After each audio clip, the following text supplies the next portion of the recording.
Hi, and welcome to Marvel Movie News. Civil War is out in the States tonight. This is our very last show before Civil War is unleashed on the world. And Deadpool's out on Blu-ray on Tuesday. Just saying. Also, the New Mutants photo has teased who we might have as our New Mutants. There's a lot of stuff to cover, so stick around. Welcome to Popcorn Talk, featuring movie discussion, news, and interviews. Popcorn Talk.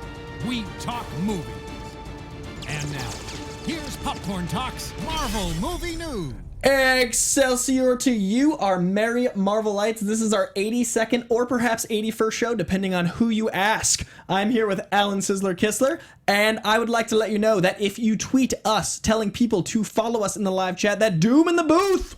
Doom demands tweets, but not Civil War spoilers. None of those at all. Anyone who spoils anything will face the ban hammer of Doom. That's fair. I think that's a fair punishment for such a thing. Yeah, and not just for this week, for all. Just forever and from henceforth. So we're coming to you live from Avengers HQ this week. I felt that was appropriate. We're in Avengers HQ, whatever that means to you. And you can follow us on Twitter at Marvel News PTN, Facebook /Marvel News Show. Follow us, like us, keep us coming back to you because we appreciate it, and that's why we're here. How you doing, Alan? I'm doing fantastic. I'm glad to be here again. Actually, every couple of weeks, someone's asking me on Twitter, like, when are you going to do Marvel Movie News again? It's like, when our schedules align, I guess. And it magically, here we are. And it happened. We did our Winter Soldier watch along and commentary earlier, which was way fun. Yeah, and, it's such a good movie, man.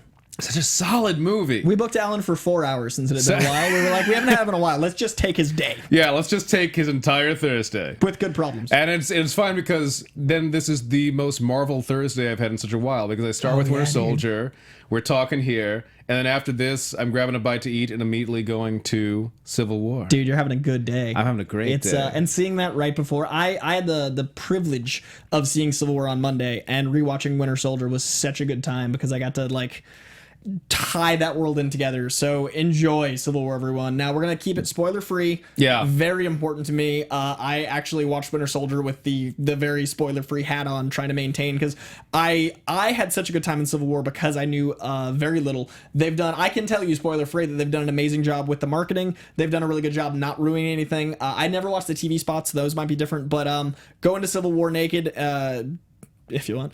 Just go into it knowing as little as possible, and you'll have a really good time. And we'll keep it spoiler free today. Next week, however, gloves are off. All right, so starting out today, we are officially announcing, well, we are not, but Punisher. Yeah! Punisher's getting a Netflix series, you guys. Amazing. It's happening. John Bernthal is confirmed. Basically, we only know that. We don't know really what they're going with. We don't know what storylines. We don't know what villains. It's just happening. So this is what needs to happen then. First of all, I really think the Punisher is such a difficult character to get right a lot of the time. And there are people who do it right, like Ennis treats it right because he basically, the Punisher is the monster of the movie.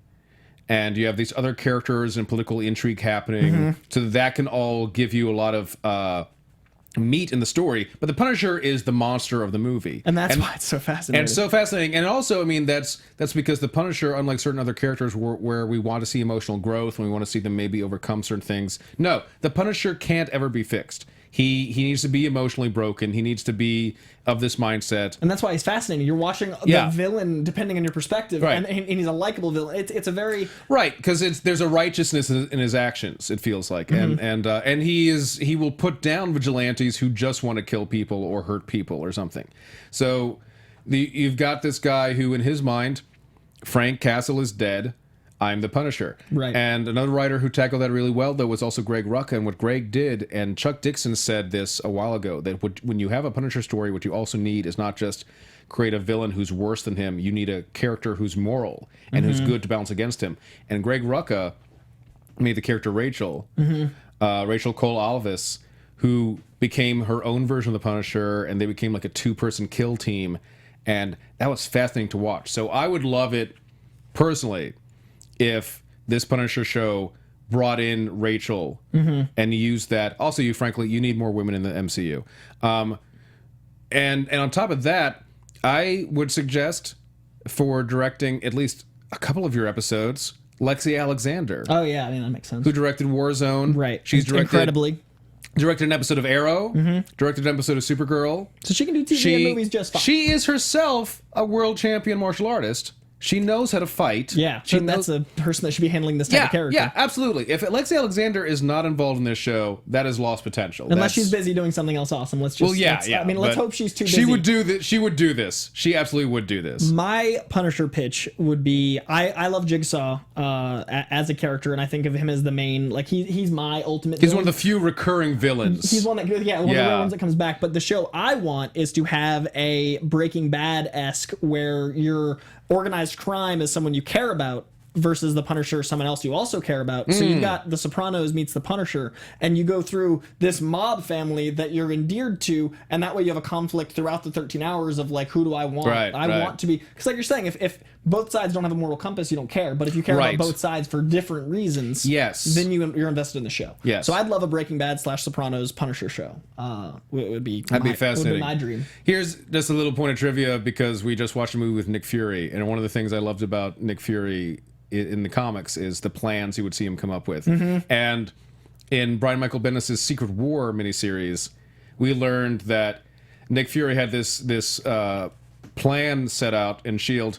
Hey, if Doom just needs to be taken out, if there's no more room for negotiation, it doesn't matter what the fallout will be, if you just need to take out Doom and his army and his everything, then this is what you do. You go to one side of the country and you drop Frank Castle. You go to the other side of the country and you piss off Bruce Banner and leave him there. And you let them just sweep through Latveria and meet in the middle. You know?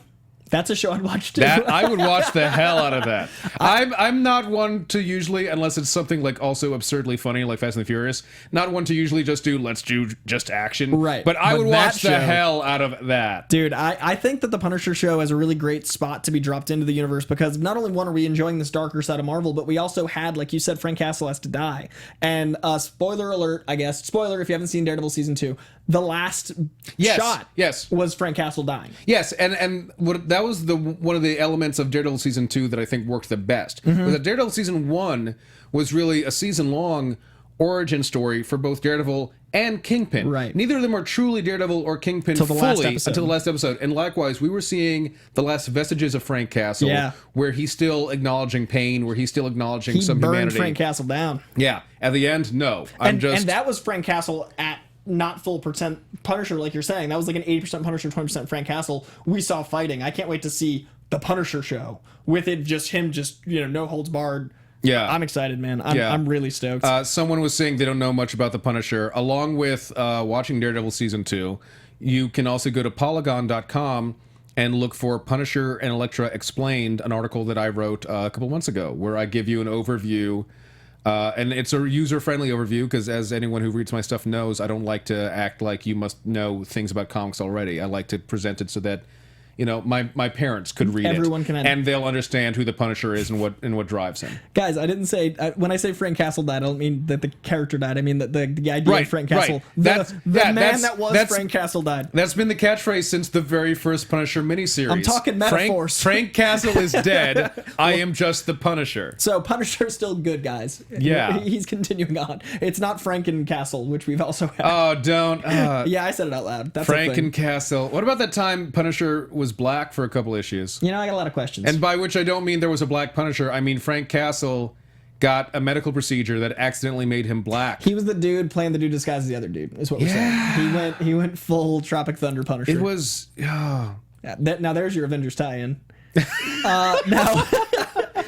Moving on to Iron Fist. Not a lot of news, but I know the viewers and ourselves have been very excited about the Iron Fist show. We don't have much, but we do have a photo of Danny Rand practicing karate in the streets, looking equal parts badass and homeless, which is how I like my heroes.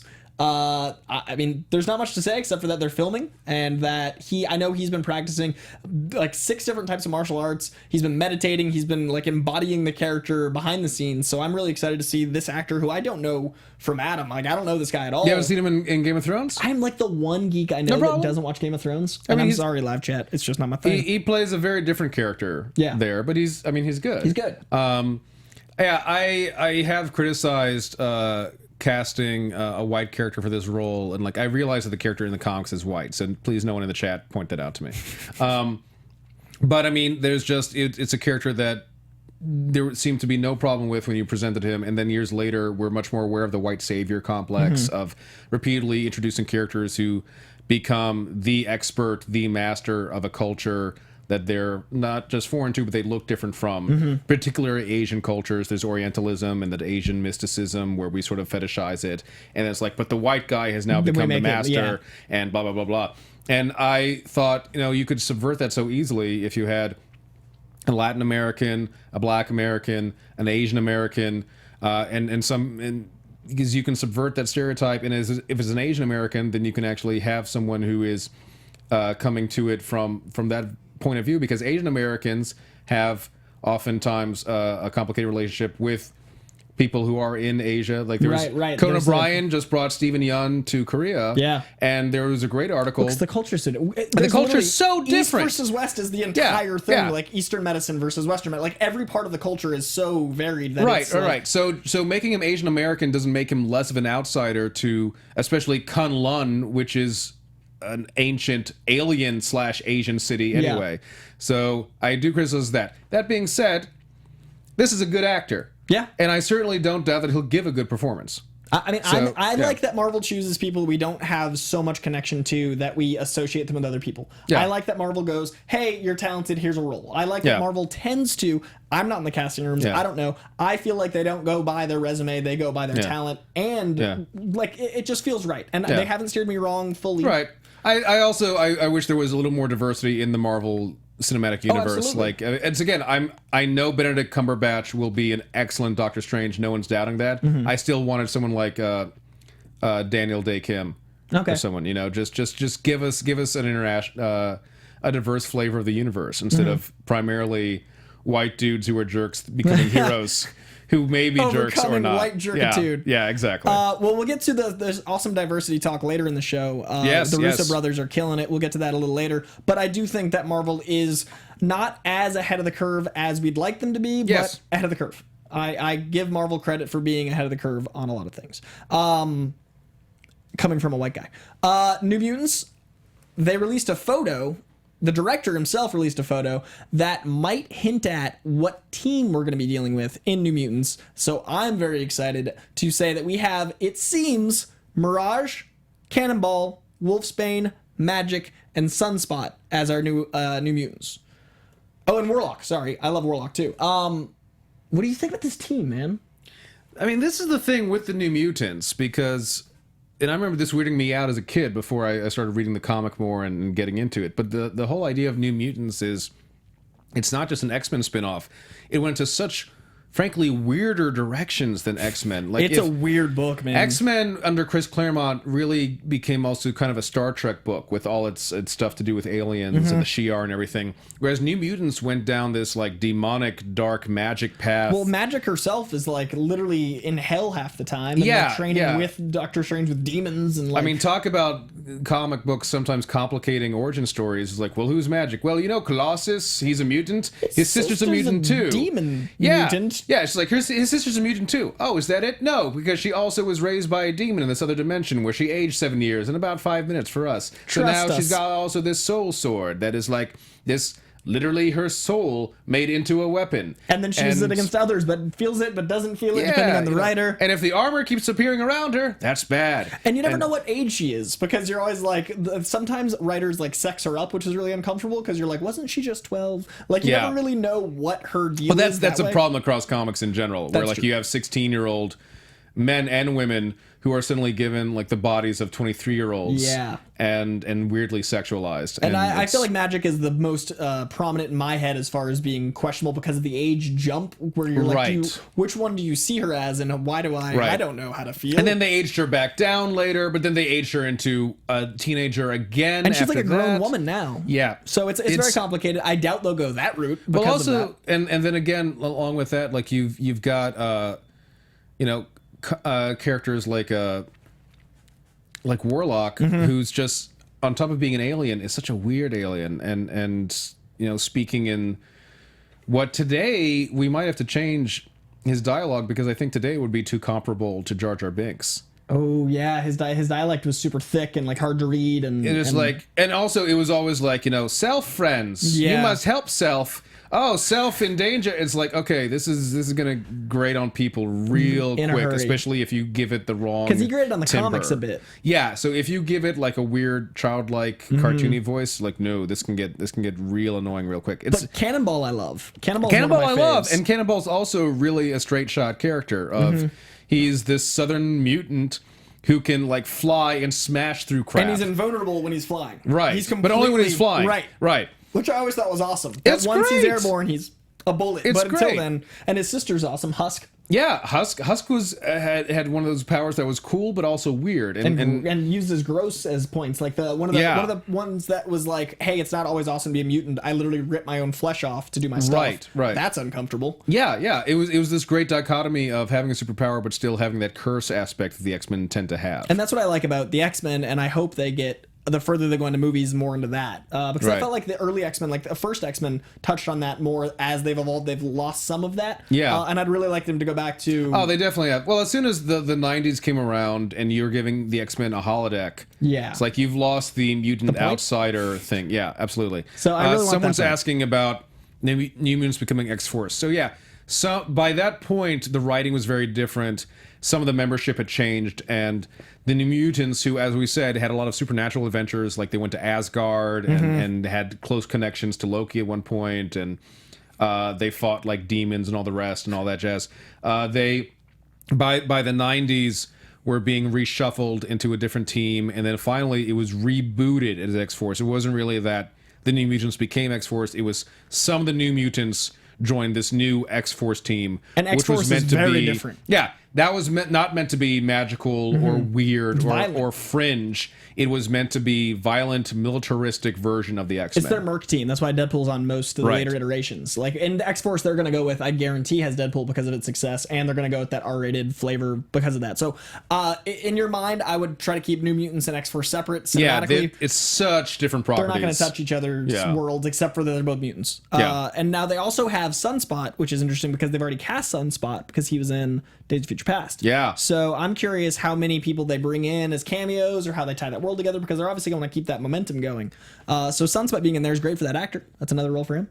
And then I don't know how they're going to handle Wolfsbane because she's effectively a werewolf. Yeah. But I'm excited. Although with X Factor, they started playing with that because in X Factor, they just started keeping her in sort of that she would go from half wolf form to like full wolf form, and so they played with that. Whereas in the original New Mutants comics, she would go from teenage girl to literally a wolf, right? And very rarely did you see her in like a halfway form. Right. Whereas the halfway form, I think that's what you need to play with. I think it's the only way to go. Otherwise, you're twilighting. Yeah, and I mean, there's werewolves. It's that double-edged sword where they become popular again. Like you've got Laura Vandervoot on Bitten. And you've got Twilight, you've got Teen Wolf.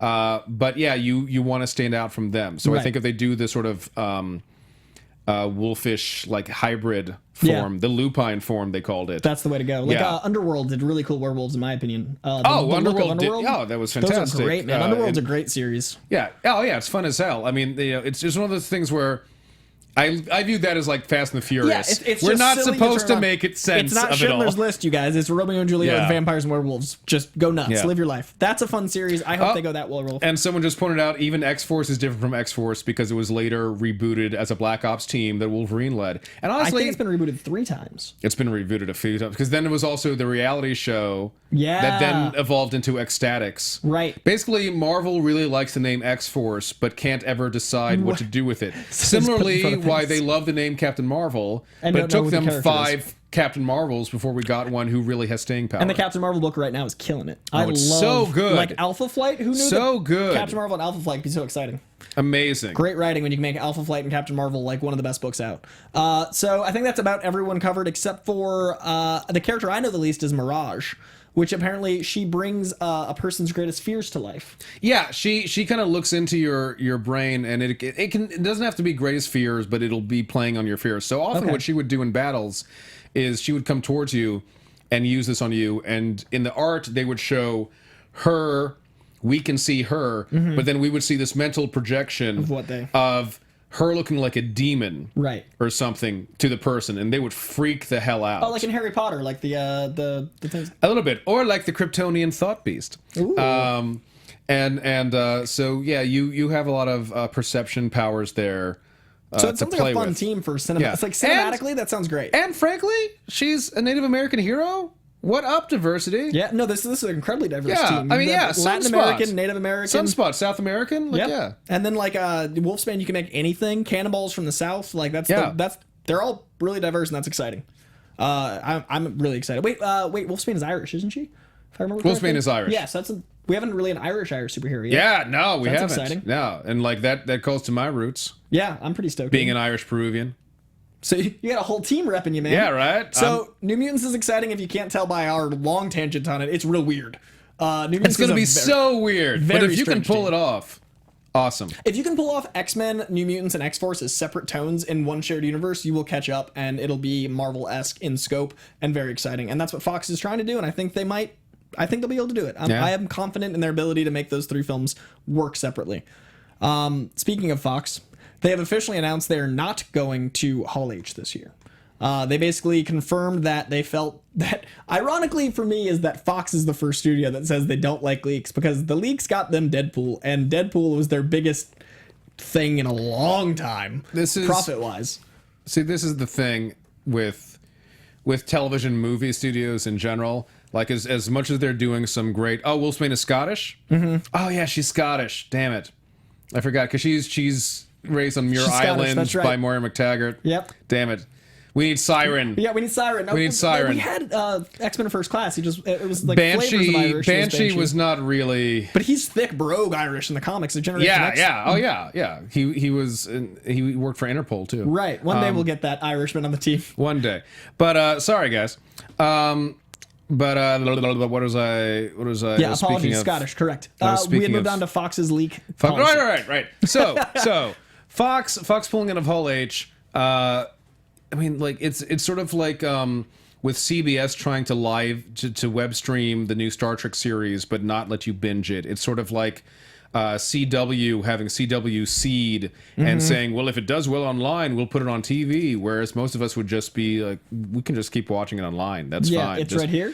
Yeah. So it's just TV and movies are sort of eating themselves to try and stay current, and they have this weird idea still of we have to keep some things exclusive because if it goes to the web, then no one will come to Hall H, which we have shown time and time again. That is not the case. Is not the case. People because, sleep there for days. yeah, people will webcast Hall H, people will do live streams, the events in question will put up professionally recorded videos of the panel 3 days later Still or a in the week room. later. You will still pack the room and the video will get so many views.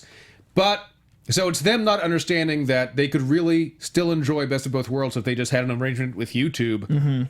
However, I'm okay with this because I would like some of the crowds of Comic-Con to go down. So I can have a Comic-Con again So I instead can of a have more PopCon. Comic-Con again. Yeah. And so if Fox and other people want to leave Hall H, like, oh, okay then. I can have a manageable Comic-Con and walk around without feeling like this. I mean, the only problem for me is that I love if you've never been in Hall H, it's worth it once in your life just to know what you're missing or not missing, and whether Right. it's for you or not. It is church. Then in never there. go again. It's church. Then You go never in a go room, again. You understand how it's super intense religions can make you feel like you can walk again. Like there's this feeling of power and overwhelming love, Yeah. and like it's truly once in a lifetime opportunity every year, and that's crazy. So I think Hall H is important. Like once in a lifetime every year is a very big. It's oxymoronic yet true. You'll never understand what it feels like without having going, and if they start to lose Hall H, that's really a shame because of that. So I get how both sides win, but and Fox with Deadpool, it seems very strange that they're the first, but apparently that's the And this world is we're like living when Warner Brothers got upset, like, people are sharing the Suicide Squad trailer. How dare they? Fine, we'll do this because you ruined it. Like, no,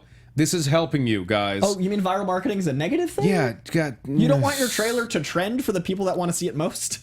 So many execs are just causing the industry to eat itself. It's just like the word of mouth is how it works. So word of mouth is a positive in every situation. So I mean, unless you made a crap product, like if you brought out this movie that you hyped up a lot, and then a week later the ticket sales went down 62%, 89 if you count from Thursday to Friday over an 8-day period. But you know what's going to be good? Suicide Squad. You know what looks good? Suicide Squad. It looks fun. You know what looks good? You know what I'm excited for? I'm excited for Suicide Squad. I'm optimistically excited.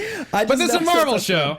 Squad. And Civil War's out. And Civil War is out. Before we get to Civil War, though, while we're staying with Fox, Wolverine 3 has cast Eric LaSalle in an unknown role. Now, Eric LaSalle's name might not sound familiar, but you definitely know his face. He's been in tons of movies and TV shows, and he was most notably on ER as one of the main doctors for years. Okay. And he's a really good actor. The cast shaping up for that is very... I recognize him, sure. Yeah, he's a guy that you recognize. Wasn't he in Coming to America? Oh, I think you're right. Yeah. So he's been around a while. He was awesome in that. Yeah. We will go to Queens. He's incredible, and the cast is just a lot of actors that people know the faces of, but not necessarily the names, and that's exciting for me because they're talented actors that should get these big high platform roles. Yeah. So I'm excited for that. It's not really that big of news, but I'm excited for him and that's happening. Deadpool is out on Tuesday, and the video announcing its release should be watched by everyone. I will retweet it after the show. It's brand new footage, which is reason enough to watch it. It is basically a ad for ED by way of Deadpool Blu-ray, and your life will be better for having seen it. It's a good time. I'll tweet it. It's really funny, and that's out on Tuesday. So being me, I have to just give that all the news time I can. And Olivia Munn actually turned down the female lead in Deadpool we found out this week, which is interesting. And her reason isn't that wrong. I guess she felt... if I were in her position, she didn't know how the character would be handled, and I could see how a female lead that seems like a damsel in distress would be read wrong. Well, also, if you break down Deadpool to like its component pitch part, a guy who was done wrong by people he trusted now has to save his girlfriend from them. That's honestly the movie. Right. It becomes so much better than that because we have all this character development. We have this great chemistry between him and Miranda Baccarin and all that jazz. But yeah, if you broke that down, But she wouldn't know that going in. She would not know that going in. The same thing.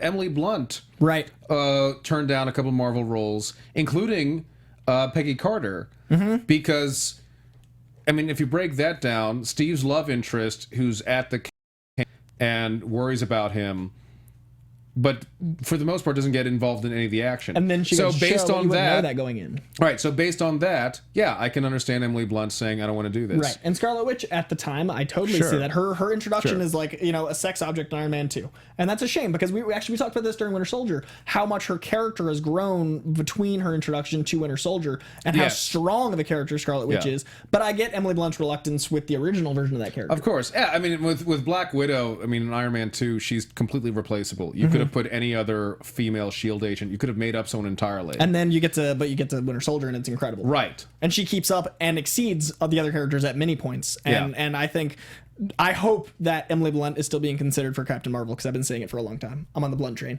So Olivia Munn turned it down, which I understand. As a giant Deadpool fan, I get her place in that, and her Psylocke looks awesome. And yeah, and honestly, it worked out because we got such a great Vanessa in Deadpool. And we amazing Vanessa. Oh, she was impossibly good, and she even mentions like, "I'm not a damsel in distress" and stuff, and there's great. Yeah. And I see that actress as being able to do those lines like perfectly, and then she did like that flavor between them was perfect. And Deadpool's what it was, and it's out Tuesday. Now, before we move on to our bigger news stories, Doom in the booth would like to talk about Agents of S.H.I.E.L.D. with you folks. Oh, you know I want to talk there he is. S.H.I.E.L.D. The Kree Reapers have arrived on Earth on Agents of S.H.I.E.L.D. this week.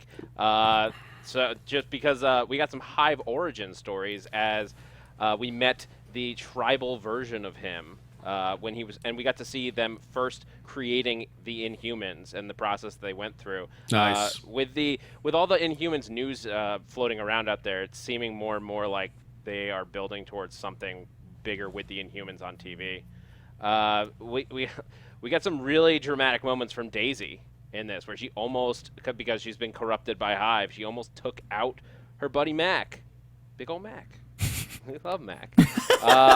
And Lincoln went crazy and almost blew up the lab. And we got some fantastic moments from Hellfire as he tries to cozy up to May and gets punched in the face for it. But next week looks nuts. Next week we got the Watchdogs back in play, which we got a bunch of people up against them, including Hive. and Hellfire is holding a chain. We saw that in the preview. Hellfire holding a chain. And me and my co-host from the Agents of S.H.I.E.L.D. AfterBuzz TV After Show both audibly gasped involuntarily when we saw it on screen. So there's a lot of cool stuff over there on Agents of S.H.I.E.L.D. And you guys can join us if you want to talk more S.H.I.E.L.D. at length over on AfterBuzz TV's Agents of S.H.I.E.L.D. After Show, which is live Tuesday nights at 10 p.m. Pacific Standard Time. We'll be there every week. And the whole team is going to see Civil War tonight. It's going to be a fun weekend. It's impossibly good. Yeah. Now, I accidentally called Black Widow Scarlet Witch, guys, a few minutes ago. Thank you, live chat. I meant Black Widow. They're both great, but I meant Black Widow then. You can't. Daddy needs to express some rage. The worst. What have I done? Right now. you can't distinguish redheads, can you? You know, she's red, scarlet, ideology. Yeah, It's a whole thing. okay. So on to our bigger stories of the day. Avengers Infinity War Part 1 and 2 are not going to be called Avengers Infinity War Part 1 and 2, which is actually way more exciting than I realized. As soon as I read that, I was like, that changes everything in my head about what they could be. It changes the expectation. Changes everything. We'd heard that there were going to be very different tone films, but not calling them Part 1 and Part 2 literally, to me, makes them two movies that the Russo brothers are directing that are tied together by a war. Yeah, which is already more fascinating to me. It's. Yeah, I'm wondering what's going to be. I mean, especially with the different tone, because the different tone is something we were promised would happen for Avengers 2. That Avengers 2 would be sort of quieter and more character-driven. And they tried. You could see where he tried. There were moments where they tried. Yeah. But it's I'll defend the farm scene till I die. It is not Joss's fault. No, I don't blame him at all. It was the studio and too many chefs in the kitchen. And there's a lot of fingers being pointed. A lot of fingers being pointed.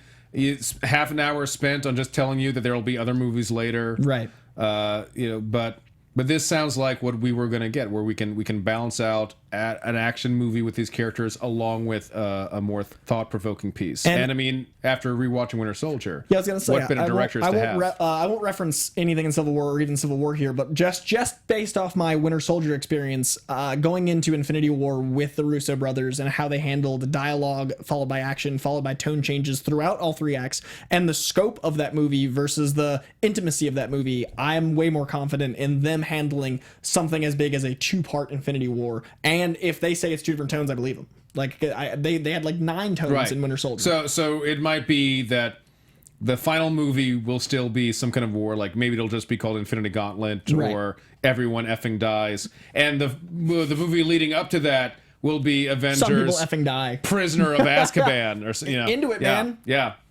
Captain America and the Sorcerer's Stone. Here's my $14. Yeah, that could actually work.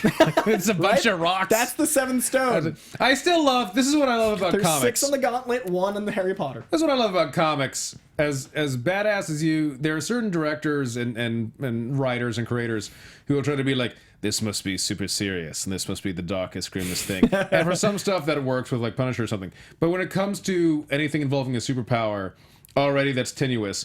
And with Thanos, as scary as he is, as disgustingly evil and deadly as he is, it still comes down to a dude has considered that the most powerful object which he needs to use and obtain is a bedazzled glove. Yeah. The bedazzled glove will allow me to be so powerful. Dude, Ed Hardy got real popular for a while. Ed Hardy was everywhere, and that's just what he's following that trend of. Never has a glove been so coveted since Michael Jackson. yeah, exactly. It's that kind of thing. I'm curious, and this is a very thin theory, if it has anything to do with the 2 gloves, because there's a right and a left in the MCU.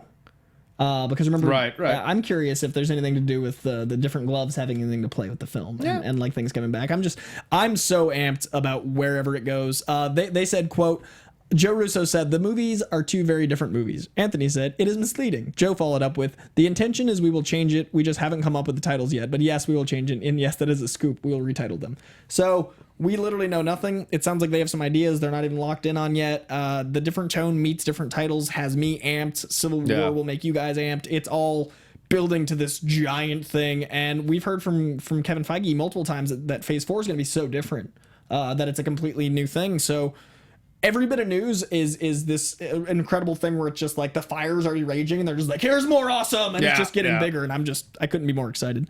I spoke earlier about how we'd mentioned diversity later. The Russo brothers came out with an awesome quote. It's long, so bear with me. Joe Russo said, "I think the chances are strong. I mean, it's incumbent upon us as storytellers who are making mass appeal movies to make mass appeal movies and to diversify as much as possible. It's sad in the way Hollywood lags behind other industries so significantly. One, because you think it would be a more progressive industry, and two, because it's such a visible industry. So I think it's important that on all fronts we keep pushing for diversification, because then the storytelling becomes more interesting, more rich, and more truthful."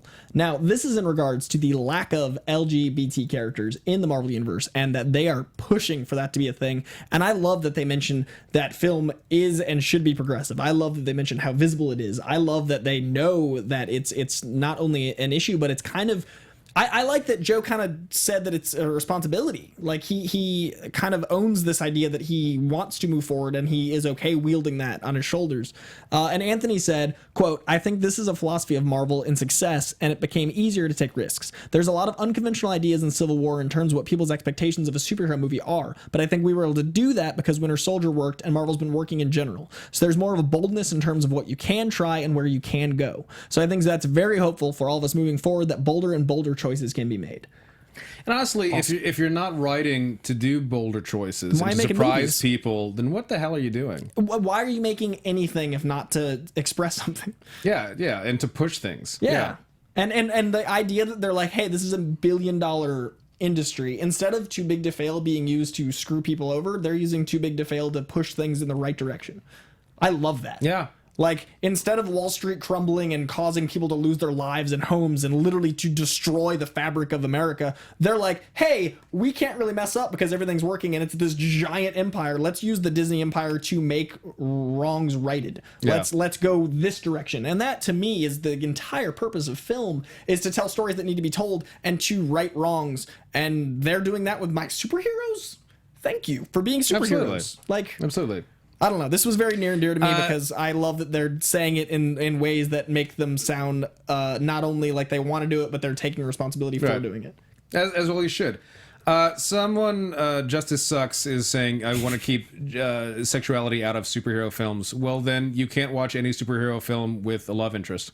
Yeah, I mean, that's sexuality. and that's every any movie. love interest. Yeah, Peggy Carter and Captain America. That's sexuality. The fact that you have a problem with homosexuality as opposed to heterosexuality or bisexuality or pansexuality is your own issue, and it's not real to the world. And it's also, there's no reason not to include it in this fantastical world where everyone can be a hero. And it's weird if only straight people get to be heroes in this universe, or exist in this universe. It's also weird if let's ignore a giant chunk of the population by omission. Like, it doesn't work. And Deadpool's pansexual, honestly, so it's already out there, guys. Yeah, but also and people are pointing out, but there's a gay character in Agents of S.H.I.E.L.D. and there's a gay character in Jessica Jones. Yes, there is. That doesn't mean we've filled the quota. Yeah. And not all gay characters are automatically the same people with the same thoughts, feelings, and stuff. Like, because I'm a straight guy with different thoughts, feelings, and I'm straight guys. Tony Stark and Captain America are, at least as far as we've seen, straight characters. They could not be. But, and they are very different dudes. Yeah. So what? Like, that's the beauty of it, is that, diversity is not just we're asking for tokenism. That's totally different. Right. No, we don't want tokenism. Of course not. We're avoiding, and that's what that's why the quotes sound good to me. It doesn't sound like they're being forced into it because of tokenism. It's being a thing that they feel like needs to happen because it needs to happen. Yeah. And I'm just really excited. And there are lots of gay and bi and pansexual people all over. A friend of mine was sort of joking when we were reading this interview about where someone was saying, like, well, it's just, there honestly aren't that many gay people around, so it sometimes feels like you're forcing them into fiction. And I was thinking, more than superpowers? It's harder to explain gay people than superpowers? And she is gay, and she said to me, like, honestly, Alan, I just realized you're the first straight person I've talked to face to face in like 6 days. Mm-hmm. Like, I mean, that's because that's her experience. Funny, man. I mean, as someone mentioned, as long as I don't dwell on it, I agree. I don't think that's going to be, the movie's 2 hours and you've got 67 heroes potentially in and that fear of, I hope they don't dwell on it. Yeah, I also hope that you don't make a Captain America movie where it's 2 hours of him missing Peggy. Right. But I don't expect them to do that. Yeah, I don't think it's dwelling on anything works. It's a it's a crap fear. It's an absolutely crap fear. There's a fear I think that people have that like love stories are going to become the center of a film, but love and relationships is such a big part of what people's just day-to-day existence. That's a human is. experience. Yeah, and so it's going to be a part of it. So some people have whoever they love is going to be a part of their life, and like it doesn't have to be the driving force behind anything, because a love interest being the driving force of any story is tried. It's old hat. Right. And what do we have? What do we have if not love? Like, what do we have that's going to push us forward? Like, if everything's about war, then it's not interesting. And we already have enough fighting in these superhero movies. Why not have the other side of the coin? Why not have, like, a powerful positive force? So, however I mean, they isn't handle that the point of these guys? That they want to be good people, a lot of them, and they want the world to be nicer? So, positivity and love and et cetera, et cetera. So, I don't want to dwell on the subject too long because, like I said, I don't like dwelling on anything. But I'm stoked that they said it, and I'm stoked they're coming out saying it, and I think it's exciting. Yep. So, moving on to X-Men. X-Men Apocalypse released a single image that filled me with more glee than any trailer could have, and it's the kind of the opposite of the most recent trailer. The most recent trailer was kind of like flash, bang, excitement, this is an action movie. This is like, hey, we remember who the X-Men are, this is a comic image. It's freaking Dazzler, man. There's an album. First of all, it's an album. Second of all, it's Scott and Jean in an album store together being adorable. Third of all, it's a Dazzler album. There's so much in this one image that makes me happy. It also is a great, like, the actual album looks like a cover of the Dazzler from the 70s that I remember. Like, they captured that vibe. Can I say I'm a huge Dazzler fanboy? I effing love Dazzler. I'm real stoked. I'm so that brought me joy. I'll admit I'm sort of on the fence of, you know, I'll see it, but I'm not terribly excited for the new X-Men movie. But seeing that album cover, like, damn, that's cute. I like that. That's what I mean. It's the anti-trailer. It's the care that you put into it. It's that little extra thing you have. Can we frickin' take care of Brent's friend in the chat room? What's he saying? He's full of crap. Oh, okay. Doom has brought the hammer down. Thank you. I haven't been in the live chat much today, guys, because I'm lead hosting this thing, but I love you all in the live chat that I usually get to talk to. Yeah, everyone keep it clean. He's trolling. But also, anyone who's not reading A-Force right now should, Make a because mistake. it's an amazing comic. Dazzler has been reinterpreted there as a roller derby character now. So it's like, it's a different reason for her to wear roller skates, and she rocks the house. Yeah. And there's an upcoming comic where she's going to get Thorish powers for a little bit and become Dazzle Thor. Like, yes, because comics. Because comics. Oh, the sentence Dazzle Thor. Dazzle Thor. Made me because real happy. comics, man. Let's rock this. Dude, Dazzle Thor is fantastic. Yeah, I that image to me showed the more care and more attention to comic detail than I've seen in a while, and I am really excited. So I thought that, you know, you guys should see that. Also, in speaking about X-Men Apocalypse, Bryan Singer came out and talked about Apocalypse's powers, and we didn't really know which direction they were going. Right. I mean, Apocalypse, the problem with Apocalypse is when you say his powers, it's like, yes, and it's like, oh, does he have this? Yes, he also has that. Like, Apocalypse is a little too powerful to really translate to any sort of credible villain, because if your villain can do everything, you're worthless. So Bryan Singer said, quote, he brought civilization to mankind, but in turn believed he was a god. McAvoy followed up with, Apocalypse has rejuvenated himself throughout history by making the body of another mutant. And then Bryan Singer concluded, with each mutant he inhabits, he takes their powers, so he's acquired over thousands of years multiple powers. Interesting approach to Apocalypse. It feels kind of like a morph flavor. It's got some like rogue, like it reminds me of a lot of things. Well, it makes him this it really does make him almost because Apocalypse is one of those cats that his hype and his rep was often better than the actual comics, where like he never. Age of Apocalypse was awesome, right? But that was this alternate timeline of like, what if he won? Yeah, and not the regular. In the main comics, he didn't win that often. So you would have, you know, there are a couple of Apocalypse stories that I think are really great, and I mean, what he did to Archangel is fantastic. That's his big thing, though. But that became like the big thing. He really hasn't done anything since then. With a couple of exceptions. He had a cool video game. He had a cool video game. So making him this, it's like you almost are making him this immortal force that he hypes himself to be. So I think that's terribly interesting. Yeah, I like the idea of different acquiring of powers through bodies, and that makes his longevity work. It's sort of like a version of Sylar that won't disappoint after 3 seasons. Right. It's or 2 seasons. or really, he should have died in the first season. We all know that. It's just a very different approach that seems logical to the movie base they've built. And honestly, the X-Men can do with some frickin' reboots here and there. Yeah. I mean, that's why Days of Future Past happening. It's So like, good. guys, we screwed Can ourselves. we fix it? Can we fix it? Let's Can just we do fix that? it. Yeah. So it's not the apocalypse from the comics, but once again, we say all the time on the show that the MCU and the 616 are very different, and that's good because then it's exciting and you're not reliving something you've already experienced. You're getting a new experience. Yeah. And I think it's smart to make it more broad to different audiences. I just want it to be an X-Men movie, and it looks like, by that Dazzler photo, much more of an X-Men movie than I would have accounted for. So I'm super stoked because of that image. Someone again brought up the comparison between Apocalypse, Thanos, and Darkseid. So here's a couple interesting little trivia bits for you from this comic book historian. So Darkseid's created first, and then Thanos was created originally inspired by the other New God character, Metron, who Darkseid often communicated with. And Metron was a dude who floated around in his Mobius chair and had some funky headgear. And so Thanos looks very similar to Metron originally, and then they started bulking him up, making him look more like Darkseid. Apocalypse is a last-minute character change, because originally in X Factor, when they were building up to there's a shadowy villain manipulating things, the idea was it was going to be the Owl.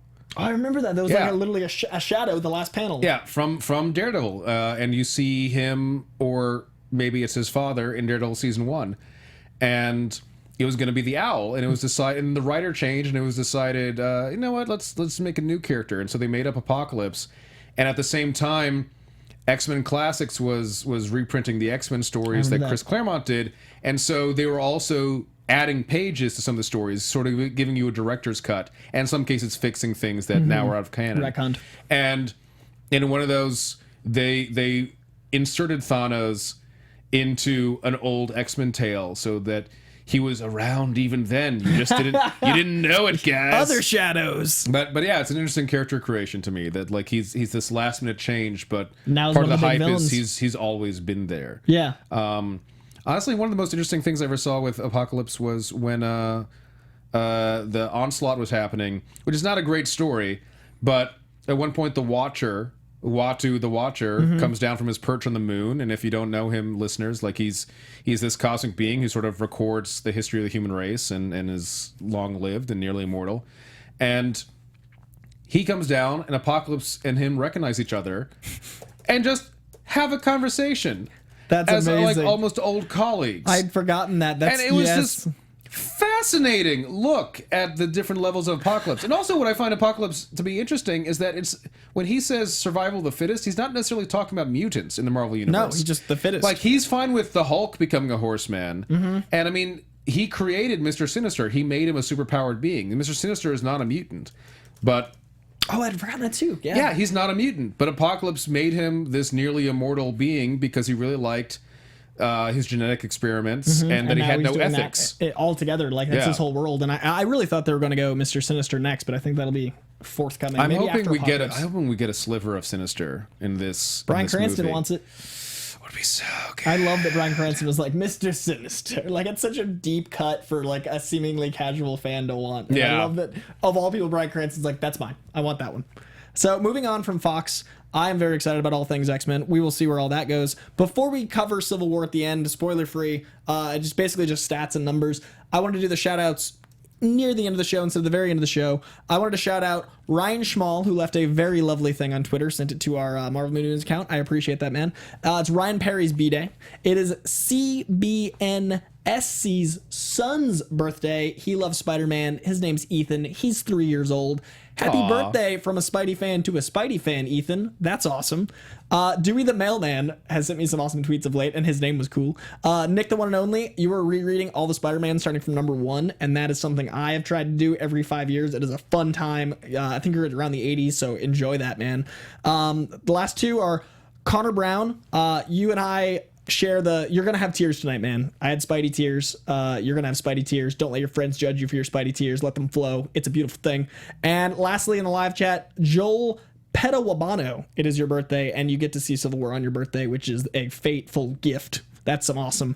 And lastly, it is Free Comic Book Day. on Saturday. Yes. So please support local comic book stores. I think it's really important. A lot of people argue that even if comics die, the movies can keep going, and that's possible, sure. But I think that it's important for both to live on, and I think that the comic medium is very important and different and a great storytelling medium and a great way for people to learn and be educated while being entertained, and it's a great way for political commentary to come across without being political necessarily, and it's a really important thing, and local comic stores keep that alive, and I think individual issues, even maybe more than trades, keep that alive.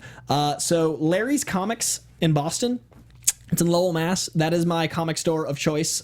For 17 years I shopped there, and Larry's is doing a book signing for my mom. What? Which is the coolest thing. My mom wrote a book and got a book published, which is exciting for me. I think that's the coolest. And That is cool. She's doing her first ever book signing at my childhood comic store That's on awesome. Free Comic Day. That's so awesome. So the world getting smaller. I'm sorry to take up Marvel Movie News time to shout out my mom, but my mom. Where is that again? Lowell, Massachusetts. So look up Larry's Comics in Lowell. She's hosting a signing on Free Comic Day. That's so much love. I had to just get it out there. Go say hi to my ma. She's awesome.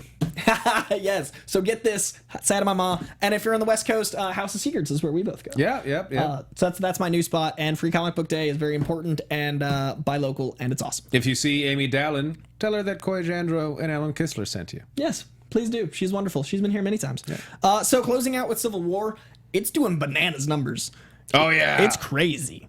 Like 91%, 94% on Rotten Tomatoes. Look at that. Which is 115 fresh. Opened internationally at $224.3 million. That's internationally. This is a Captain America movie. Remember the first Captain America where they're like, we should call it the first Avenger because this is a Captain America. It opened internationally at $224. It's made its money back internationally. So good. It hasn't even opened in the two biggest markets yet. Well done. Well done. I'm so happy. They're expected to pull in another $200 million here this weekend, putting that at $500 million practically within its first week in all markets. That's crazy. It set the record for advanced ticket sales on Fandango for a superhero movie. It is 90% of every ticket sold this weekend. So on the largest ticket distributor, it is 90% of everything. That's insane. So it's tracking to do roughly Avengers numbers. So it's people call it Avengers 2.5, but it is technically a Captain America film, and it plays like both, which is beautiful. It's tracking to do on par with the first Avengers, which went on to, make $1 billion. So I'm excited. This is the hard part because I've seen it, so I'm trying not to. But as a non-viewer yet, what are your thoughts? Well, so if you go to Polygon.com right now, you will find an article I just did on explaining Civil War in the comics, by which I mean, like, I give you a rundown of the entire comic book event, all of the comics that tied into it, how it all worked together, like, basically the major events. I don't tell you every little thing that happened, like in the Wolverine tie-in, but I'm telling you how it all, the major events that affected the main story, and also what comics led up to it, because really, like, X-Men Days of Future Past is our first glimmer of it, with the Mutant Control Act mentioned as a thing in the future. And then in 1984, the Mutant Registration Act was introduced in comics and became law. Yeah. And so for years after that, we saw U.S. Agent, Mystique joined with the government and created Freedom Force from the Brotherhood of Evil Mutants. Yeah. And they were enforcers of the Mutant Registration Act. I forgot Mystique was like an agent of sorts. Right. And then in the 90s, when Chris Claremont left, Marvel sort of forgot the Mutant Registration Act was a thing. And so it just didn't come up again. Yep. But then we got the Superhuman Registration Act, and before then Canada did their Superpowers Registration Act, and later pointed out none of our heroes had a war. Really went into that, yeah. Because we're Canadians. We're chill. We're chill. We're not like you fighty Americans. Sure. But so I did this whole thing on it, and one thing, in rereading all the Civil War comics over the past couple of weeks, it struck me again, like, it's a great idea, but it's one of those things where certain writers clearly weren't communicating with each other about what they were going to do. Yeah. So you've got lots of contradictions on little levels, lots of little character inconsistencies. Tony doesn't really have a strong arc through Civil War. He's just the villain. If you read the main series, he's a freaking villain. If you read Frontline, he's a Machiavellian anti-hero. If you read Spider-Man, he's a villain again. Yeah. If you read his comic, you really see his side, and how could anyone disagree with him? But to merge all those together and to justify why he would say certain things to Spider-Man that seemed really out of character, and you don't totally get that. They use him as an object almost. They use him as like whatever the story needs, not as a character. Yes, exactly. And to be fair, Captain America acts out of character in several instances. Yeah. And there are these story points brought up that never really go anywhere. So I've really been excited for Russo brothers to take on this idea, because as we saw in Winter Soldier, they can take multiple stories and find a lovely way to streamline them into one story that still has an arc and still works. And introduce characters, as we just experienced. Introduce characters, but not screw you over with information dump, and not have stuff that only will make sense to the if you know fan. comic book fans. Yeah. And otherwise will seem like a weird departure because Thor needed to take a sauna. Right. And which again, not Whedon's fault. That movie had a lot of problems. So I've been really excited because I have utter faith in them, and because you're approaching this with the benefit of almost a decade of hindsight. Right. You can look at what worked and what didn't. You can also look at how do we need to retranslate this for our movie universe, because in the movie universe, I mean, the Superhuman Registration Act doesn't really work. And no one has identities, really. No, Daredevil and Spider-Man are the only two people MCU, really. who help people, and people and they wear masks. And then also on top of that, the only superhumans around, other than those who are already Avengers, are again Daredevil and Spidey. Street level, not involved. Right. Or Inhumans, who are not mentioned in the Marvel Cinematic Universe. Right. So it's got to be different things. So instead of the Registration Act, we have the Sokovia Accords, which is directly tied to the Avengers. And it's talking about not policing all superhumans everywhere, but it's talking about policing the Avengers and holding them under strict control, not just as a team, but as individuals. And I think that really makes a lot of sense. I think that also makes it, frankly, as weird as it sounds, more real. Yeah. Because when politics come up like this, it is about a particular person or group. It is not about like everyone everywhere, unless you're being racist and say, let's make a wall. Pop. Yeah.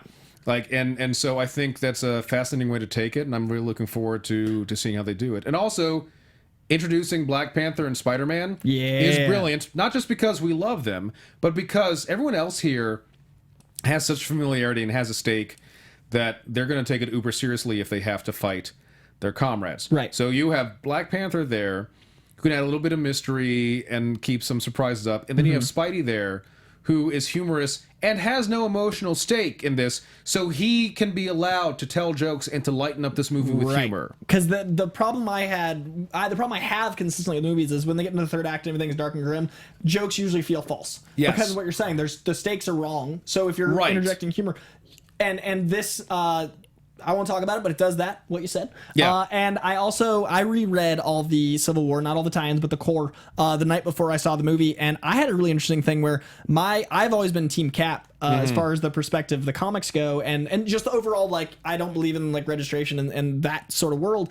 And well, also, that's the other thing. In the movies, it's about policing the Avengers because of actions they've done. Whereas the Superhuman Registration Act in the comics was about legislating based on your biology. Right, to police state because of your birth, which is... But it's interesting. And that you would be imprisoned without trial. Right, it's insane. Yeah. But what's interesting about reading the comics is now that I love Downey Jr. and I love Chris Evans' portrayals, that you see a totally different side of the comic characters because you're invested in your version of the characters from the movies. So if you haven't read Civil War and you had before, it's cool to reread it now being like, oh, Downey Jr. would have not done that, or these MCU versions. Right. So check them out. It's also just a fun read. It's not the best major arc Marvel's had, but it's definitely a good topical arc and a fun read. Yeah.